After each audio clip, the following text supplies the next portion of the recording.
Ottapalam municipal പദയാത്ര ഒറ്റപ്പാലം ടൗണിൽ സമാപിച്ചു.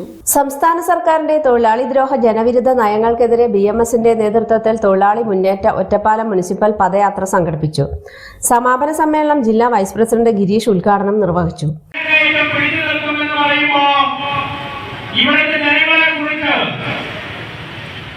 നിങ്ങൾക്ക് അധികാരത്തിൽ കയറാൻ വേണ്ടി ഇവിടെ സാധാരണക്കാരായ തൊഴിലാളികളെ പറഞ്ഞു പറ്റിച്ചുകൊണ്ട് ഇവിടുത്തെ കർഷക തൊഴിലാളിയെ എന്നും നിങ്ങൾക്ക് വേണ്ടി വോട്ട് കുത്തുന്ന സാധാരണക്കാരായ കർഷക തൊഴിലാളിയെ പറഞ്ഞു പറ്റിച്ച് അധികാരത്തിൽ കയറി 8 കൊല്ലമായിട്ട് 1 രൂപ പെൻഷൻ കൊടുക്കാത്ത ഗവൺമെന്റാണ് പിണറായി വിജയൻ ഗവൺമെന്റ്.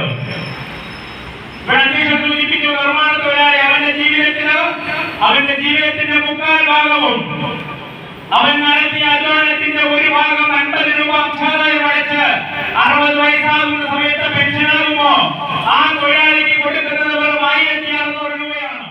മേഖലാ പ്രസിഡന്റ് നാരായണൻ അധ്യക്ഷത വഹിച്ചു. മേഖലാ സെക്രട്ടറി പ്രഭാകരൻ, ജാഥ ക്യാപ്റ്റൻ, മുനിസിപ്പൽ കമ്മിറ്റി സെക്രട്ടറി സുന്ദരൻ, വൈസ് ക്യാപ്റ്റൻ പ്രസിഡന്റ് മോഹൻദാസ്, മേഖലാ വൈസ് പ്രസിഡന്റ് വിജയൻ, രാധാകൃഷ്ണൻ, രാമചന്ദ്രൻ തുടങ്ങിയവർ പങ്കെടുത്ത് സംസാരിച്ചു. ചിനക്കത്തൂർക്കാവ് മൈതാനിയിൽ നിന്ന് ആരംഭിച്ച പദയാത്ര പാലപ്പുറത്ത് സമാപിച്ചു.